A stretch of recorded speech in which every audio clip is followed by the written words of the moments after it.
Bir баланы дүниеге әкелгеннен кейін әйелдер ұзақ уақыт аралығында бала көтере алмауы мүмкін. Қазір ол еліміздегі әр үшінші әйелде кездеседі. Оның себебі көп болуы мүмкін, бірақ ең таралғаны Ашерман синдромы дейді дәрігерлер. Бұл сырқатта еш ауырсыну белгісі болмайды, бір ғана ауытқумен анықталады, яғни етеккірдің дұрыс келмеуі не мүлдем болмауы.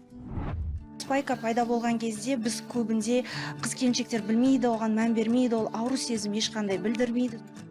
Ашерман синдромы көбіне жасанды түсік жасату, не түсік тастаудан кейін жатырды тазалау кезінде, одан бөлек кесар тілігінен кейін пайда болуы мүмкін.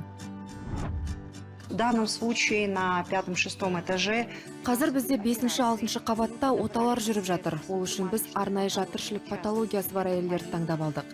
Яғни полип, эндометрийдің гиперплазиясы, жатыр миомасы және көбіне бедеуліктің себебі болатын Ашерман синдромы бар әйелдер.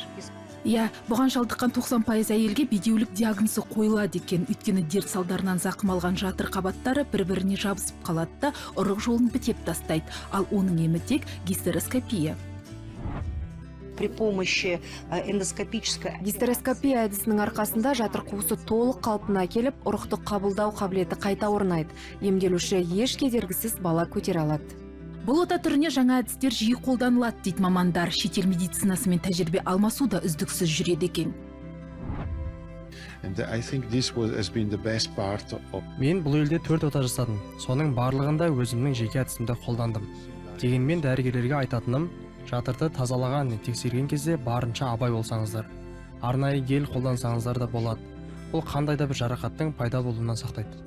Одан бөлек қабынудың алдын алу үшін жиі тексеріліп тұруды ұмытпау керек дейді гинеколог мамандар. Бұл сақтық шарасы бұдан да бетер аурудың алдын алатыны сөзсіз. Деніңіз сау болсын, көрермен.